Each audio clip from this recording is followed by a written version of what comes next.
देखें ये डायरी है द एजुकेटर्स स्कूल की, और ये इनकी इस्लामियात की बुक है इस डायरी के नीचे। देखें इसमें चैप्टर दिया हुआ है द हॉली प्रॉफिट का, खातिमुन नबीन टॉपिक पे चैप्टर है। कानून पास हुआ था कि अब जहाँ भी हज़रत मोहम्मद सल्लल्लाहु अलैहि वसल्लम का नाम लिखा जाएगा उसमें खातिमुन नबीन लिखना ज़रूरी है।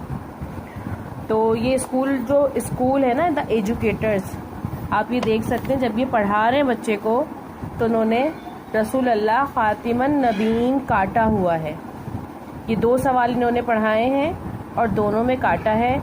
जब इनसे पूछा गया, मैंने जब इनसे पूछा कि आप ये क्यों काट रहे हैं, तो इन्होंने रीज़न सामने रखा कि बच्चा छोटा है, केजी क्लास है,